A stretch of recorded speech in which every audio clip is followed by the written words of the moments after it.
Assalamualaikum warahmatullahi wabarakatuh. Waalaikumsalam. Salam sejahtera bagi kita semua, kawan-kawan, rekan-rekan perawat yang sementara live. Semoga senantiasa curahan rahmat tercurah kepada kita semua. Amin. Jadi saya langsung saja untuk menghemat waktu, bahwa materi pada hari ini adalah kami dari Badan Bantuan Hukum, terkhusus saya sebagai Wakil Kepala Bidang Litigasi yang secara intens membela rekan-rekan sejawat perawat yang tersandung kasus hukum. Jadi dalam proses perkembangan dunia praktik keperawatan itu tidak terlepas dari bayang-bayang persoalan-persoalan hukum. Bagi rekan-rekan perawat, selama ini mungkin praktik keperawatan itu selalu berdasarkan kebiasaan, yang notabene selama ini perkembangan ilmu keperawatan semakin meningkat, akan tetapi dalam tataran praktik mengalami perlambatan. Sehingga olehnya itu, dalam proses perkembangan, seperti adagium dalam hukum, hukum tertatih-tatih dalam mengikuti perkembangan zaman. Nah, begitu juga di dunia keperawatan, undang-undang kita baru lahir di tahun 2014, kemudian baru terimplementasi itu di tahun 2019 dengan lahirnya Peraturan Menteri Kesehatan nomor 26 tahun 2019. Tetapi dalam proses perkembangan tersebut, walaupun belum maksimal undang-undang keperawatan ini menjadi sebuah dasar dalam perkembangan penegakan hukum di Indonesia, terkhusus dalam tindak pidana kesehatan. Saya akan mencoba mengurai beberapa konsep terkait tentang malpraktik keperawatan. Ini pun berdasarkan pengalaman Badan Bantuan Hukum sejak tahun 2018 yang intens mendampingi kasus-kasus malpraktik keperawatan. Jadi nanti sebenarnya di pemateri pertama tadi akan menjelaskan beberapa data yang didapat oleh Badan Bantuan Hukum, kemudian data tersebut itu sudah menjadi bahan bagaimana PPNI, terkhusus bidang hukum, kemudian juga Badan Bantuan Hukum juga untuk menilai bagaimana pola perkembangan praktik keperawatan di tataran klinik. Sebagai contoh sekarang, mari kita sama-sama melihat bahwa konsep malpraktik keperawatan itu asal katanya dari mal. Ya, mal ini biasa diidentikan atau disamakan dengan kata salah, tidak semestinya, atau lalai. Dalam unsur hukum, bahwa unsur atau kata malpraktik ini perlu mengalami perluasan makna, yang dimana kata malpraktik ini masuk dalam unsur atau norma-norma peraturan perundang-undangan. Yang coba dilihat di sini adalah bagaimana Undang-Undang Keperawatan nomor 38 tahun 2014 itu disinkronkan dengan Undang-Undang nomor 36 tahun 2014 tentang tenaga kesehatan. Bahwa malpraktik keperawatan itu diartikan sebagai suatu kesalahan atau kelalaian dalam proses pelayanan yang diselenggarakan oleh perawat dalam bentuk asuhan keperawatan. Nah, selama ini yang jadi persoalan adalah bahwa asuhan keperawatan ini secara keilmuan itu selalu didengung-dengungkan di tataran akademik. Tetapi dalam praktik, implementasinya, asuhan keperawatan ini masih perlu dipertanyakan. Bagaimana asuhan keperawatan ini tidak dilakukan dengan baik, itu akan berdampak pada sengketa hukum. Nah, di mana tidak dijalankannya praktik keperawatan dalam konteks asuhan keperawatan ini dimaknai sebagai ciri khas dari praktik keperawatan, itu sudah masuk kajian dalam ilmu hukum, di mana perspektif dari praktik keperawatan ini itu dilihat daripada kesalahan kelalaian yang dilakukan oleh rekan-rekan perawat. Nah, tindak pidana kesehatan ini selalu menjadi nomenklatur khusus dalam perkembangan hukum keperawatan di Indonesia. Undang-undang keperawatan secara umum itu membahas lebih kepada hukum administratif, secara administratif. Tetapi tidak di dalamnya tidak ada ketentuan pidana dan lain sebagainya. Tetapi tenaga keperawatan juga itu tunduk pada undang-undang khusus lainnya, seperti Undang-Undang Tenaga Kesehatan, di mana tindak pidana kesehatan ini yang merupakan subjek khusus atau orang tertentu. Nah, dalam perkembangan teori hukum kesehatan, bahwa kelalaian ini harusnya dinilai dalam 4 item atau 4 unsur, sehingga perawat dikatakan lalai atau salah dalam melakukan praktik keperawatan dilihat dari 4, yaitu kewajiban tenaga kesehatan. Yang pertama adalah kewajiban tenaga kesehatan untuk melakukan tindakan atau tidak melakukan tindakan tertentu terhadap pasien. Nah, dalam hal ini tindakan kewajiban tenaga perawat itu adalah melakukan tindakan tertentu. Tindakan tertentu yang dimaksud adalah asuhan keperawatan tadi. Tetapi dalam tataran praktik, asuhan keperawatan ini sebagai simbol dan tidak pernah dilakukan benar-benar seperti yang dilakukan dalam tataran akademik. Sehingga ketika tersandung kasus atau dugaan malpraktik di tataran klinik, menjadi sebuah dilematis bahwa sistem penegakan hukum, khususnya hukum kesehatan, para penegak hukum seperti para penyidik di tingkat kepolisian, kejaksaan, hakim, itu belum betul-betul memahami terkait tentang perspektif bagaimana perawat itu sebagai profesi. Nah, kemudian yang poin kedua adalah tadi kewajiban, yang kedua adalah penyimpangan kewajiban. Nah, ketika perawat itu sudah melakukan kewajibannya, melakukan tindakan asuhan keperawatan, mulai dari pengkajian hingga evaluasi. Kemudian dari pengkajian hingga evaluasi itu adakah penyimpangan yang dilakukan oleh perawat ataukah tidak? Nah, kemudian poin ketiga adalah kerugian. Nah, dari kewajiban yang dilakukan, kemudian juga apakah ada penyimpangan yang dilakukan dari pengkajian hingga evaluasi, apakah tindakan keperawatan itu merugikan pasien, seseorang, ataukah siapa saja dalam melakukan praktik keperawatan. Nah, ini perlu diukur. Dari asuhan keperawatan itu, apakah asuhan keperawatan itu dapat merugikan seseorang. Nah, kemudian yang keempat adalah dilihat hubungan sebab akibatnya. Apakah tindakan yang dilakukan oleh perawat itu berhubungan langsung dengan akibat yang terjadi. Contoh misalnya dugaan malpraktik di rumah sakit. Ada pasien meninggal di ruang operasi. Nah, kemudian siapa yang harus bertanggung jawab? Di sana ada berbagai macam tenaga kesehatan.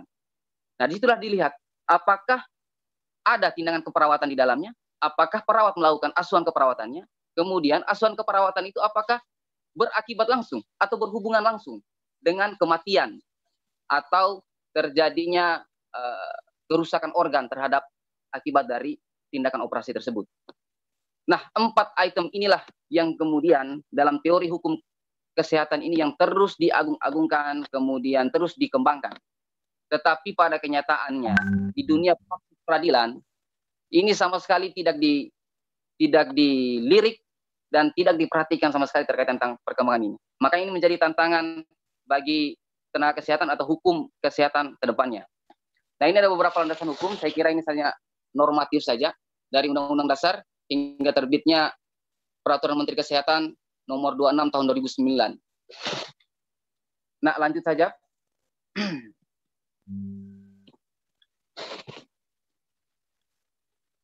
Ya, kemudian ini ada dugaan pasal tindak pidana. Jadi BBH selama ini sudah mengawal kurang lebih 11 perkara sejak tahun 2018 hingga 2019 terkait tentang dugaan tindak pidana kesehatan.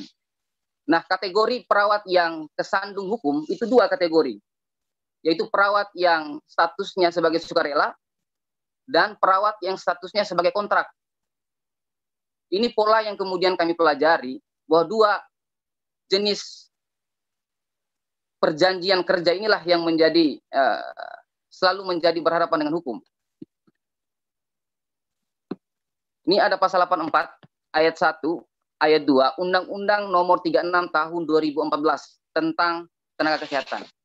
Inilah yang menjadi dasar daripada penegak hukum, khususnya di tingkat penyelidikan dan penyidikan, di tingkat kepolisian, ini selalu menjadi pasal yang laris untuk menjerat para tenaga kesehatan, khususnya perawat. Jadi selama BPH mengawal kasus, bisa dipastikan ketika ada dugaan tindak pidana yang terjadi di rumah sakit, apakah pasien meninggal ataupun pasien dalam statusnya koma dan lain sebagainya, itu ujung-ujungnya teknisnya pasti perawat yang ditersangkakan oleh pasal 84 ini. Yang lebih sering yang 3 kasus ini adalah di pasal 84 ayat 2, yaitu kelalaian berat yang mengakibatkan kematian, sehingga ancaman pidananya adalah ancaman pidana 5 tahun. Nah, pasal inilah yang kemudian yang kami perjuangkan dalam konteks yang dimaksud dengan kelalaian. Apa sih yang dimaksud dengan kelalaian? Kelalaian inilah yang selalu kami kaji, kami uji terkait tentang bagaimana kelalaian. Apakah kelalaian ini memang benar harus menjadi sesuatu unsur yang menjadikan perawat itu tersandung atau masuk sebagai terpidana. Nah, ini ada beberapa, jadi Undang-Undang Tenaga Kesehatan, salah satunya itu adalah ada 13 kelompok tenaga kesehatan di dalamnya. Ya, salah satunya yaitu tenaga keperawatan. Poin 1 itu adalah tenaga medis. Tenaga medis itu sudah dikeluarkan dari kelompok tenaga kesehatan, yaitu dengan putusan Mahkamah Konstitusi yang menganulir terkait tenaga medis itu berbeda dengan tenaga kesehatan. Sehingga tenaga medis itu keluar dari kelompok tenaga kesehatan. Sehingga pada hari ini dengan situasi pandemi, kemudian mengatakan para medis, tenaga medis, tim medis, itu sebenarnya kekeliruan dalam proses pemaknaan. Bahwa dengan perkembangan hukum, nomenklatur hukum, ini lahir dari praktik dan teori. Bahwa tenaga medis itu bukan masuk dalam kelompok tenaga kesehatan. Perawat itu masuk dalam kelompok tenaga keperawatan. Itu tidak sama dengan tenaga medis. Ini kalau berdasarkan nomenklatur undang-undang. Jadi ini kita harus rekan-rekan perawat dimanapun berada. Jadi istilah medis, tenaga medis, para medis ini boleh jadi kita harus berubah secara paradigma. Karena untuk mengubah paradigma ini cukup berat terkait tentang pemaknaan apa yang dimaksud dengan tenaga keperawatan. Terkadang kala kita juga tidak pede dengan status atau profesi kita sebagai tenaga keperawatan. Kalau dikatakan tim medis, ya boleh jadi sebagian itu menganggap bangga dengan itu. Tapi kalau paradigma ini yang kemudian sadar bahwa kita ini masuk dalam kelompok tenaga kesehatan yang berbeda dengan tenaga kesehatan yang lain. Jadi ada 13 kelompok tenaga kesehatan. Jadi dari 13 kelompok tenaga kesehatan ini terbagi lagi menjadi jenis-jenis tenaga kesehatan yang sangat banyak. Seperti keperawatan, itu masuk lagi ada jenis keperawatan anak, keperawatan maternitas, dan lain sebagainya dalam perkembangannya. Sehingga muncul di tubuh PPNI banyaknya himpunan, ikatan, dan lain sebagainya. Baik, lebih lanjut bahwa ada 3 konteks yang perlu diantisipasi, dipahami, dan direnungi oleh rekan perawat se-Indonesia.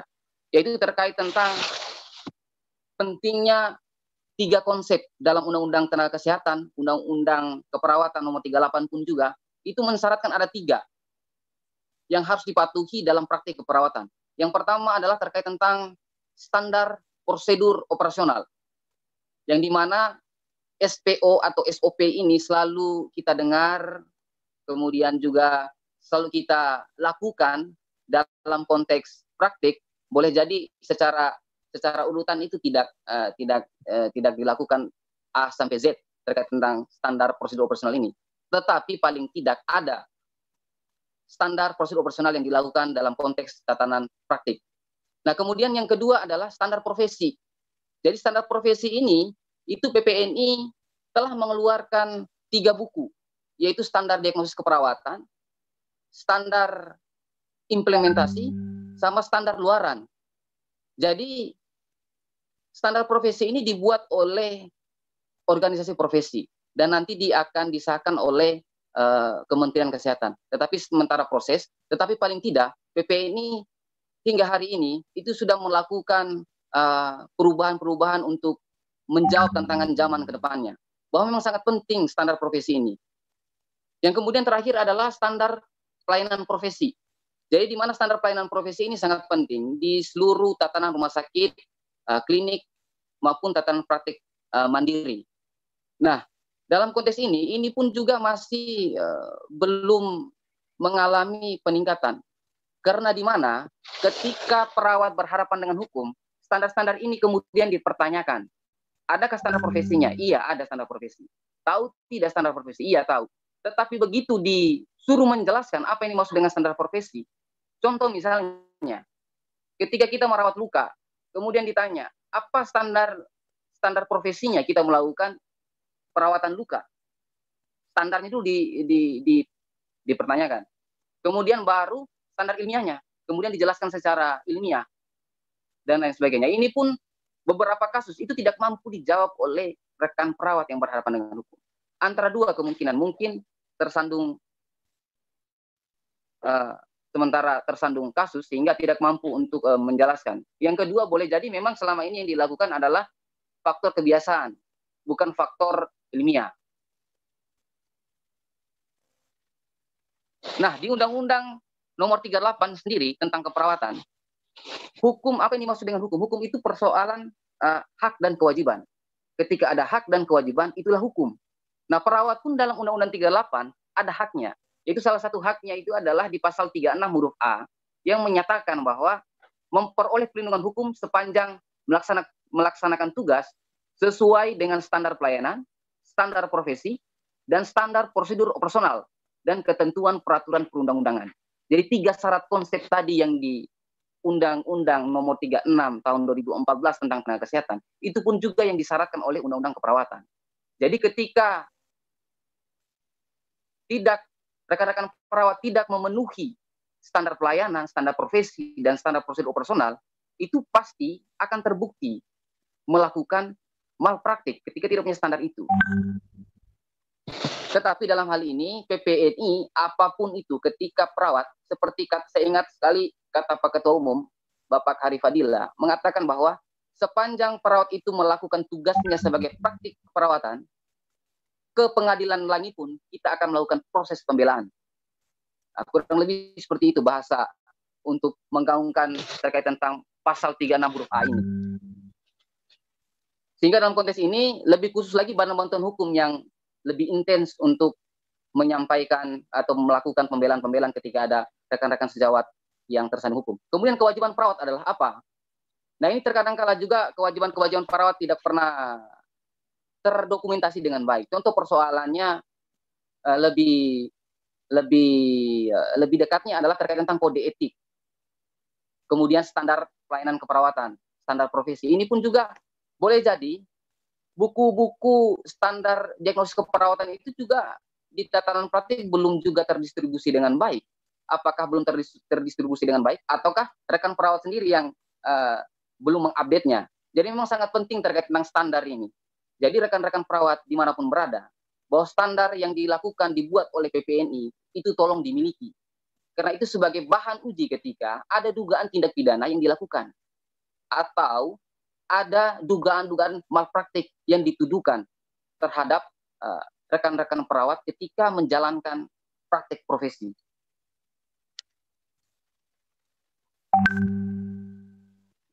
Ya, lebih lanjut. Ya, ini ada contoh kasus.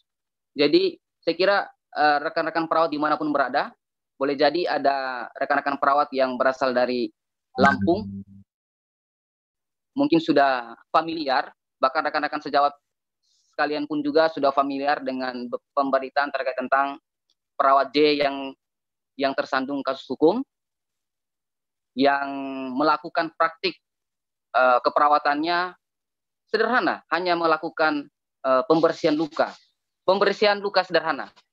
Tetapi ujung-ujungnya dia dilaporkan sehingga sekarang masih dalam proses hukum. Ya, kami mendampingi kurang lebih 3 bulan sejak bulan Juli. Ini kami melakukan Mungkin bisa dilihat ada foto di situ. Ini kami melakukan pra-peradilan. Jadi kami menguji tindakan yang dilakukan oleh pihak kepolisian terhadap perawat J ini dalam melakukan penggeledahan di rumahnya. Yang menurut kami tanpa prosedural yang pada umumnya dan telah melanggar hak asasi manusia. Dan kami uji. Nah, hingga hari ini proses kasus perawat J ini alhamdulillah di pengadilan tingkat pertama di Pengadilan Negeri Kota Bumi membebaskan rekan perawat sejawat ini dari jeratan pasal 84 yang saya jelaskan tadi, itu pasal 84 ayat 2 terkait tentang kelalaian yang mengakibatkan kematian. Tetapi karena dalam proses praktik keperawatan di desa ini perawat J ini tidak memenuhi soal administrasinya, sehingga putusan Pengadilan Negeri Kota Bumi itu putusannya adalah melakukan denda, memberikan denda senilai 20 juta. Tetapi paling tidak jeratan hukum terkait tentang pasal 84 ayat 2 tadi itu bisa lepas sehingga perawat J ini tidak masuk dalam jeruji besi. Nah, kurang lebih seperti begitu kasusnya. Sekarang masih prosesnya di kasasi. Kita lagi proses kasasi, mudah-mudahan putusannya sesuai dengan harapan dan perawat J ini bebas. Tetapi yang perlu saya sampaikan pada kesempatan kali ini, proses pembelaan perawat J ini begitu panjang. Dan kemudian yang paling penting dari semuanya adalah bagaimana kekompakan, bagaimana solidaritas antara teman-teman perawat itu tetap terjaga. Ketika ada kawannya, ada rekan sejawatnya yang mengalami kasus, solidaritas itu sangat penting. Ini terbukti kepada rekan-rekan perawat yang ada di Provinsi Lampung, ini sangat intens mendampingi, mendukung rekan sejawatnya, perawat J ini untuk terus berjuang dalam proses hukum ini. Satu pembelajaran dari kasus perawat J ini adalah solidaritas antar perawat tetap terjaga. Sehingga bebasnya dari pasal 84 ayat 3 yang menjerat perawat J ini bukan saja persoalan hukum, tetapi persoalan solidaritas kawan-kawan yang melakukan aksi, kemudian melakukan kritik terhadap penegakan hukum. Nah, sehingga proses ini berjalan sesuai dengan harapan yang sama-sama kita dambakan. Nah, dari beberapa kasus